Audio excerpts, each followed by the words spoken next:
अच्छा जी, last lecture में हमने डिस्कशन शुरू किया था, सही है।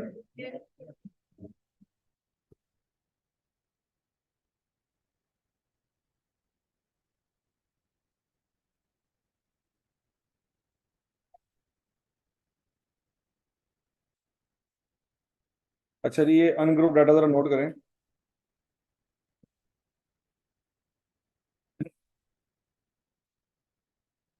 10, 20, 30।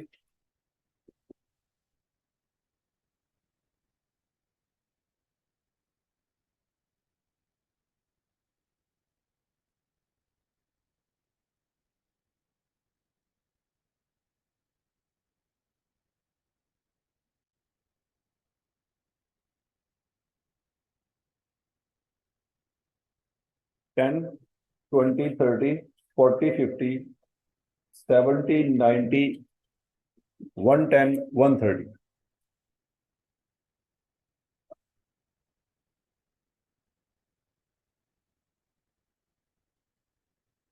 नोट कर लिया जी।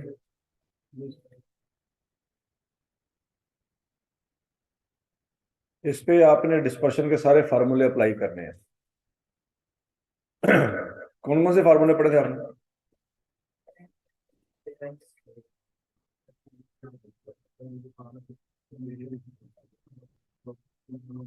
Range, semi inter range, quartile range, quartile deviation, mean deviation from mean, mean deviation from median, variance और स्टैंडर्ड डेविएशन। ये डाटा आपके पास, इसके सारे फार्मूले अप्लाई करने हैं और सारे आंसर निकालने हैं। शाबाश, जल्दी करें।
डिवीजन का फॉर्मूला दे दो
मीन डेविएशन निकाल लिए जी।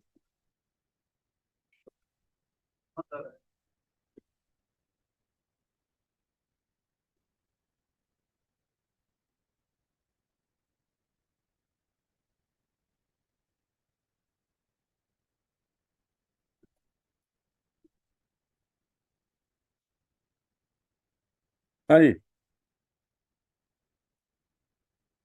सबसे पहला आंसर क्या आएगा? 120, ठीक है। फिर सेमीटर रेंज 60, फिर क्वार्टाइल रेंज 75। शाबाश शाबाश शाबाश शाबाश। Q3 100 आना चाहिए, आया? हाँ जी, Q3 100, Q1 25।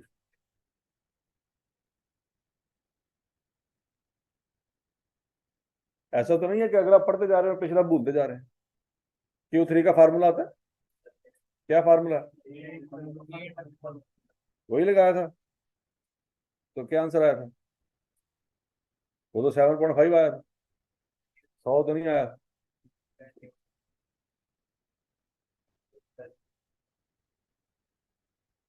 तो 100 कहाँ से आ गया?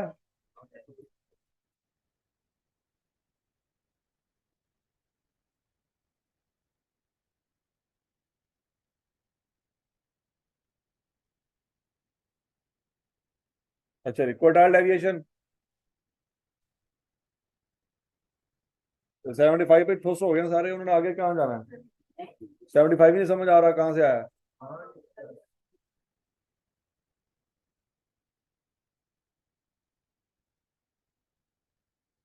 मीडियन का आया था, मीडियन। मर गए सारे, मर गए मर गए मर गए। जो पढ़े वो भी याद नहीं आ रहा, बाकी तो बड़ी दूर की गल है।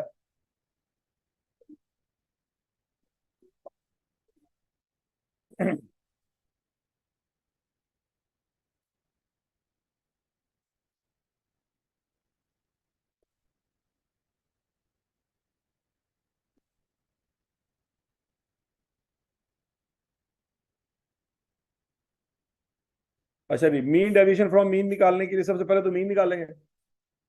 मीन क्या है आपका? 61.11, ऐसी है। अब बच्चों सारी वैल्यूज में से 61.11 माइनस करना है, ऐसी है। लेकिन कोई भी वैल्यू माइनस में नहीं आनी चाहिए, याद है कुछ कुछ? 10 में से 61 माइनस करेंगे तो -51 नहीं आना। फिर तो ये कॉलम सारा कंप्लीट करें, शाबाश। और मीन डेविएशन फ्रॉम मीन निकालें।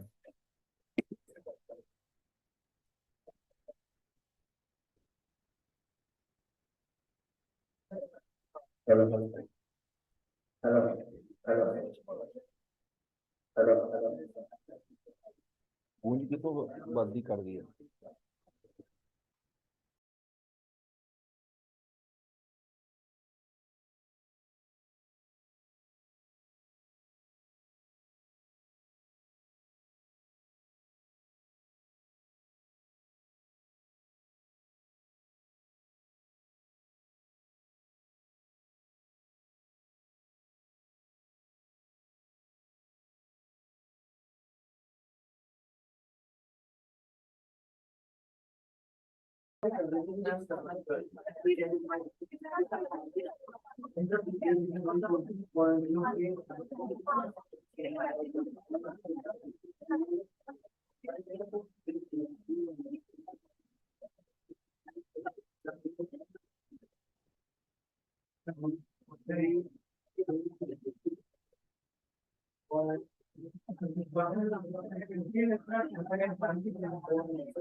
ओए क्या क्या आंसर आया, शाबाश बताएं।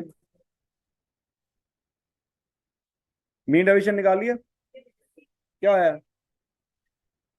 34.57। और mean deviation from median, median क्या निकाला आपने? 50। और सारी वैल्यूज में से 50 को माइनस करना था, फिर उन सारी वैल्यूज को जमा करना था, तो सुमेशन एक्स माइनस मीडियन क्या आ जाना था? 300। और उसको नंबर ऑफ वैल्यूज पे डिवाइड करेंगे तो मीन डेविएशन फ्रॉम मीडियन 33.33 आ जाएगा, ऐसी है। अच्छा, अब अगला पॉइंट है वेरिएंस निकालनी है। अब वेरिएंस कैसे निकालेंगे? वेरिएंस के दो तीन फार्मूले पड़े हैं आपके पास। सुमेशन एक्स माइनस एक्स बार है, इसका स्क्वायर ले लें। क्या करें? ये ले लें, सारी वैल्यूज को जमा करें, नंबर वैल्यूज पे डिवाइड करें। ये पॉइंट समझ आया? करें, शाबाश। स्टैंडर्ड डेविएशन निकालें। स्टैंडर्ड डेविएशन निकाल लिए, वेरिएंस निकाल लिए।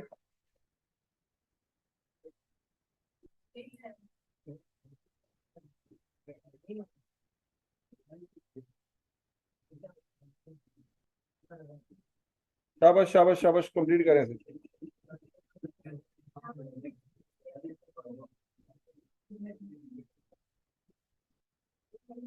Summation X minus X bar whole square निकाल लिया सबने?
सारे आंसर निकल आए? अच्छा जी, अब बच्चों अगला पॉइंट ये है, हमने सिर्फ एब्सोल्यूट डिस्पर्शन के फार्मूले पढ़े थे, याद है? ये फार्मूले हमने पढ़े थे। ये रिलेटिव डिस्पर्शन के तो फार्मूले भी पढ़े ही, याद?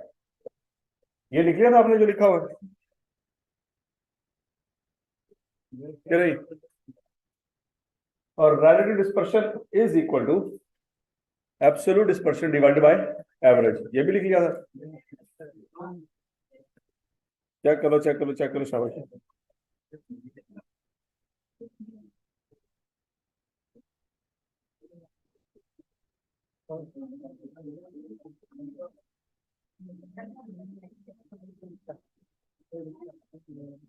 लिख लिया था। अच्छा जी, अब बच्चों पहला फार्मूला है रिलेटिव डिस्पर्शन का, coefficient of dispersion, coefficient of dispersion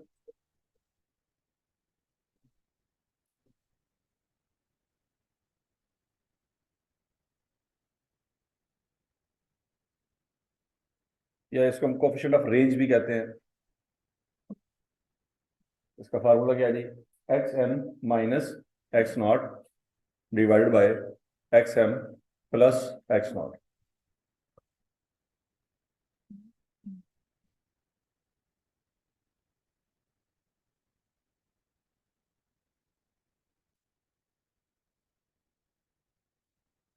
really?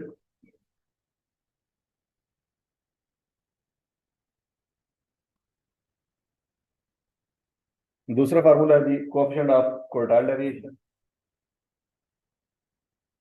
जो कि Q three minus Q one divided by Q three plus Q one.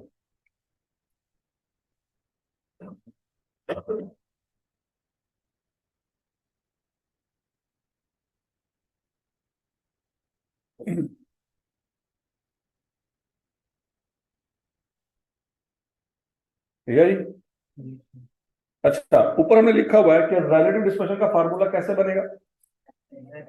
Absolute dispersion को एवरेज पे डिवाइड करेंगे तो किसका फार्मूला बन जाएगा? Relative dispersion. ओके, अब अगला पॉइंट, ये जो फार्मूला है ये कैसे बना, ये हम देखते हैं। बच्चों सेमी इंटर रेंज का फार्मूला आपको आता है? सेमी इंटर रेंज क्या है? X M minus X naught divided by 2। और अगर इसी की हमने एवरेज लेनी हो, क्या लेना हो? एवरेज। तो एवरेज का तो फार्मूला होता है sum of values divided by number of values. तो यहाँ पे कितनी वैल्यूज हैं? दो। एक्स एम है और एक एक्स नॉट है, दो वैल्यूज हैं। इन दोनों को क्या करेंगे? प्लस करेंगे और डिवाइड किस पे करेंगे? 9 पे। 2 पे। 2 पे क्यों करेंगे? वैल्यूज दो है ना। तो बच्चों फिर ये देखो X M minus X naught divided by 2, ये फार्मूला एब्सोल्यूट डिस्पर्शन से आया है। X M minus X naught divided by 2 ये कहां से आया है? एब्सोल्यूट डिस्पर्शन से। नीचे एवरेज है X M plus X naught divided by 2, और 2 2 से क्या हो गया? कैंसिल हो गया। तो ये फार्मूला बना है। क्या ये पॉइंट समझ आ गया सर? नहीं समझ आया? इसी तरह से बच्चों क्वार्टाइल डेविएशन का फार्मूला क्या था? Q3 minus Q1 divided by 2। ये फार्मूला कहां से आया है? एब्सोल्यूट डिस्पर्शन में पड़ा हुआ है। अब इसी की हमने एवरेज लेनी है, तो यहाँ पे कितनी वैल्यूज हैं? दो। कौन सी? Q3 है और Q1 है, इन दोनों को जमा करेंगे और 2 पे डिवाइड कर देंगे। तो Q3 minus Q1 divided by 2 divided by Q3 plus Q1 divided by 2। तो 2 2 से क्या हो जाएगा? कैंसल, तो बच्चों फार्मूला सिंप्लीफाई होकर क्या बन रहा है, Q3 minus Q1 divided by Q3 plus Q1। ये बात समझ आ गई सबको। तीसरा फार्मूला है बच्चों coefficient of mean deviation, coefficient of mean deviation. अब मीन डेविएशन हमने दो तरह की पढ़ी है, कौन कौन सी, मीन डेविएशन फ्रॉम मीन और mean deviation from median. Okay, अगर तो आपने mean deviation from mean find की है तो नीचे एवरेज कौन सी आएगी, मीन। पॉइंट समझ आ गया ना, मोड तो नहीं ना आना चाहिए, मीडियन भी नहीं आना चाहिए। ऊपर डेविएशन कहां से फाइंड की है, मीन से, तो फिर अप्रोप्रिएट एवरेज फिर कौन सी होगी, मीन होगी। और अगला है मीन डेविएशन फ्रॉम मीडियन, तो नीचे एवरेज कौन सी आएगी, मीडियन।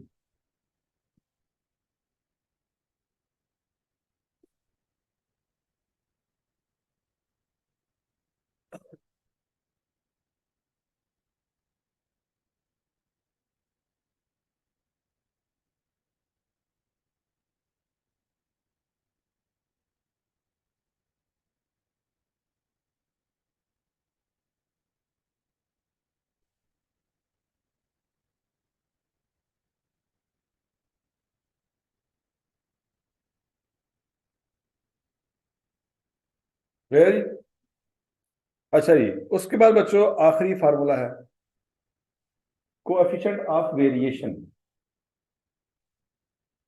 कोएफिशिएंट ऑफ वेरिएशन, जिसको हम कोएफिशिएंट ऑफ इनकंसिस्टेंसी भी कहते हैं।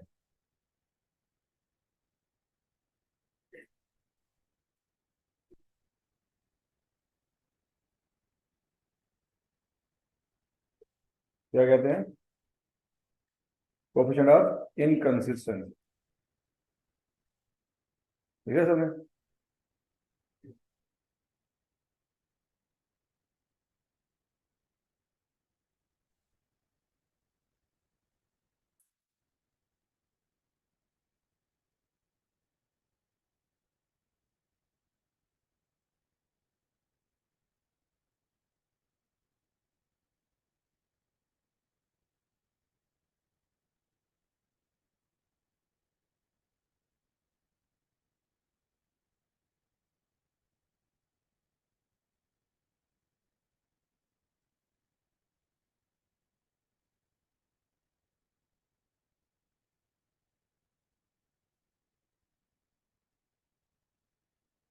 इसका फार्मूला क्या है बच्चों, standard deviation divided by mean multiply by 100।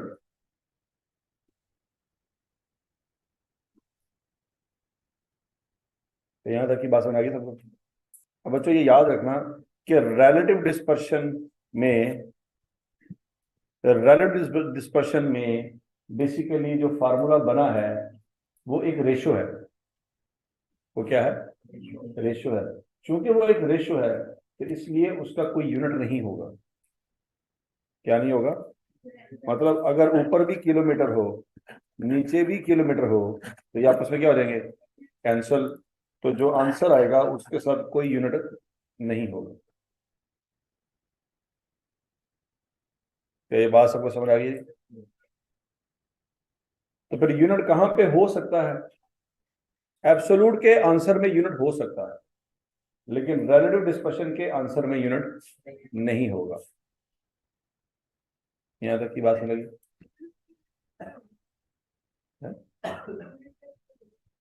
Unit कैसे बनेगा, क्या मतलब है, तो ये रेंज का फार्मूला है। पहली वैल्यू भी किलोमीटर है, दूसरी वैल्यू भी किलोमीटर है, तो आंसर,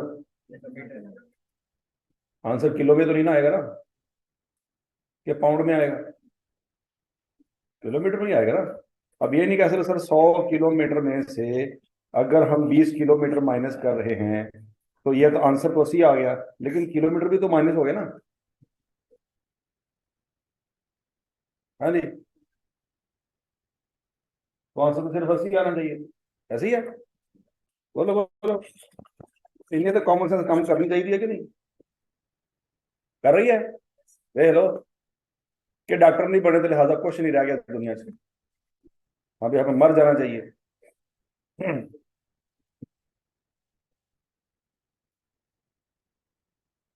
अच्छा जी, अब बच्चों जरा देखें, अब जिस बंदे का कोएफिशिएंट वेरिएशन ज्यादा होगा उसका मतलब क्या होगा, इसमें वेरिएशन ज्यादा है, वो कंसिस्टेंट कम है।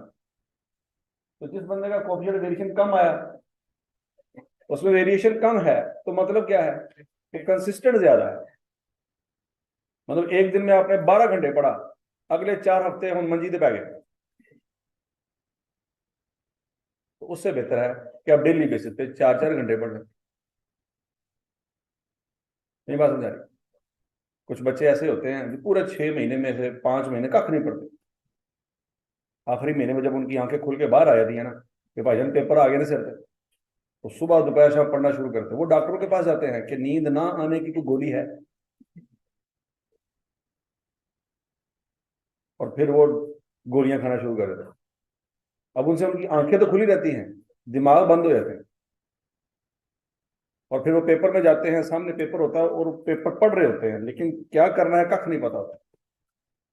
क्यों? दिमाग सोया हुआ। और आखिरी अब हफ्ते में उन्होंने 24 24 घंटे पढ़ा बैठ गया।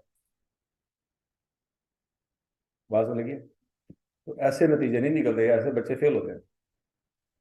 बच्चे वही पास होते हैं जो कंसिस्टेंटली डेली बेस पे 3 4 घंटे पढ़ते रहते हैं। ठीक है जी, ये बात अच्छी तरह से याद रखनी है। अगर आप समझते हैं ना कि आखिर में जाके आप आग लगा देंगे, तो आगे कोई नहीं जला रही, उसी फूका मार दे ना तुम। जो शासक पढ़ता जा रहा है वो पास होता जाएगा,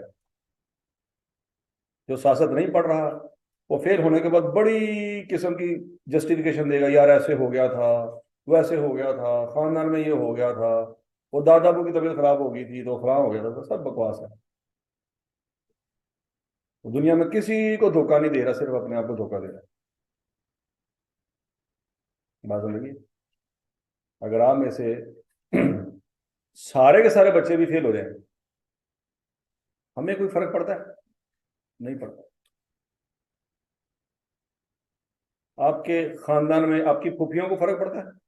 उन्हें तो खुशियां मनानी है। आपकी खालाओं को फर्क पड़ता है? कोई फर्क नहीं पड़ता।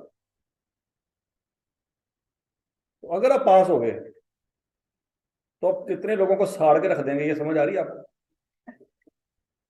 तो इसलिए मेहनत कर लो। उम्र तो तुसी नहीं करनी मेहनत, यही मोटिवेशन पैदा कर लो कि यार असि फलां फलां फलां खानदान ਨੂੰ साड़ना है, इसलिए पढ़ना शुरू कर दो। तब अभी थोड़ी सी गैरत खा लो, लेकिन कितने मुतमईन किस्म की ये कौम है। वो तो सर्दियां आई हुई हैं, जोश चढ़ता भी है तो 2 सेकंड ठंडा हो जाता है।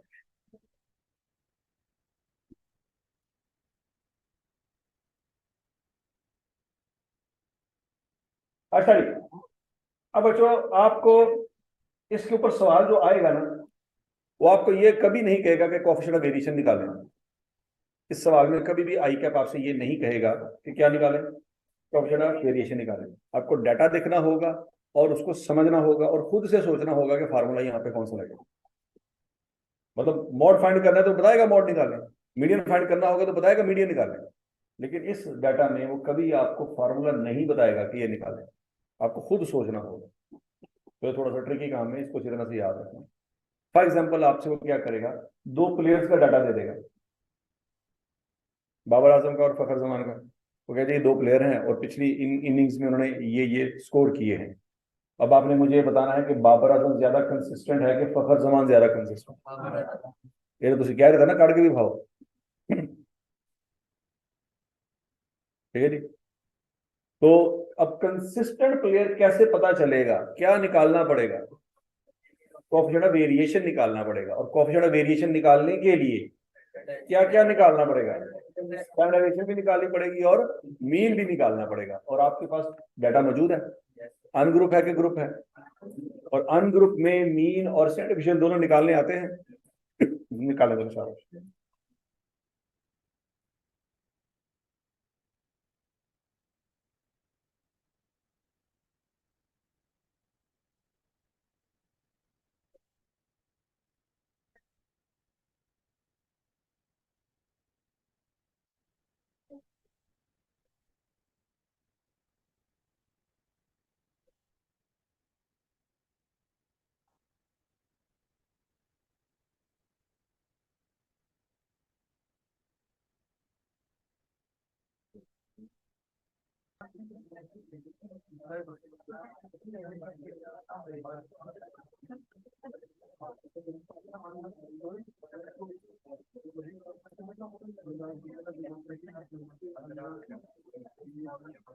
हाँ भाई, क्या आंसर आया?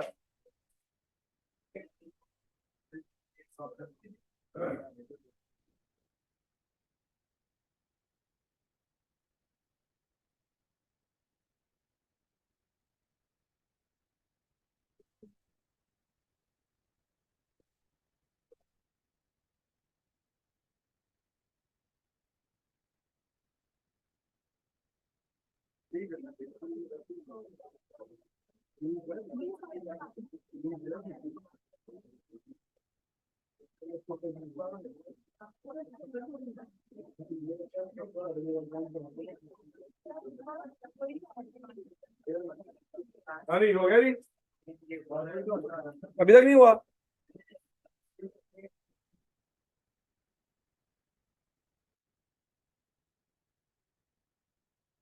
शाबाश शाबाश, बताएं मीन निकालिए दोनों का। मीन क्या क्या है?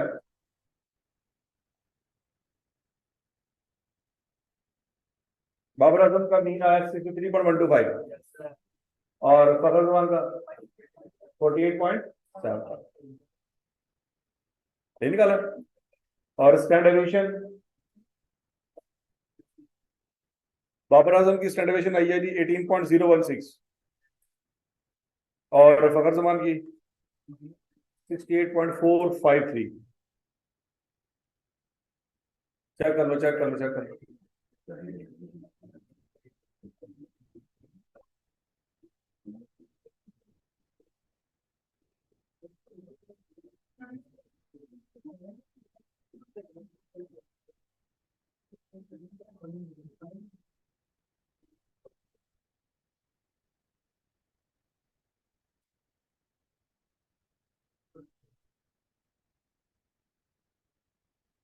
अरे बच्चों, मैंने आपको मीन और स्टैंडर्ड डेविएशन कैलकुलेशन निकालना भी सिखाई थी, याद है?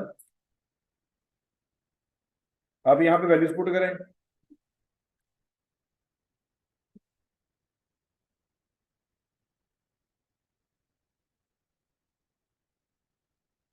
बाबर की वैल्यूज क्या क्या है जी? 80, फिर 40, फिर 50, फिर 85, 45, 55, 90, 60। ठीक है जी? ओके, अब हम करेंगे जी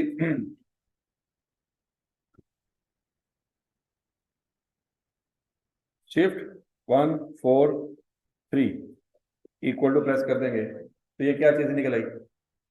ये स्टैंडर्ड डेविएशन निकला। क्लियर? अच्छा, अब बच्चों आपको पता है standard deviation divided by mean करना है आपने, तो standard deviation divided by shift 1 4 2, ये क्या आ गया? Mean multiplied by 100 equal press करेंगे तो ये क्या चीज निकल आई? ये कोएफिशिएंट ऑफ वेरिएशन निकला है। क्या आ गया जी? 28.54। समझ लगी? तो इससे साबित हुआ कि आधा घंटा पेपर पर जलील होने से बेहतर है थोड़े जो पैसे इकट्ठे करके कैलकुलेटर ले लो।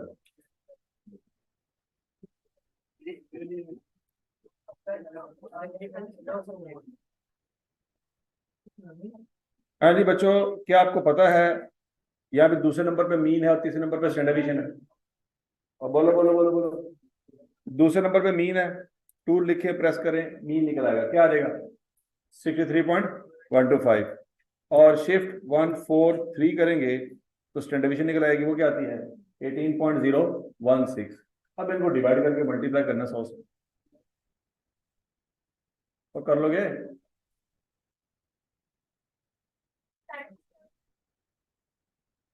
शिफ्ट 1 स्टैट में जाके आपने प्रेस करना है 4 को, वेरिएंस 4 प्रेस करके फिर उसके बाद ये जो सिग्मा है 3, इसको प्रेस करना है तो ये क्या आ जाएगा?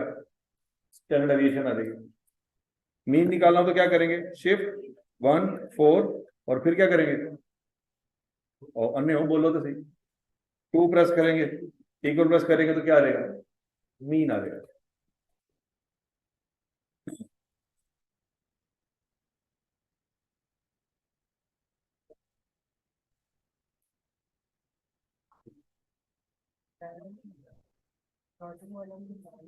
अच्छा जी बच्चों, आगे सुने।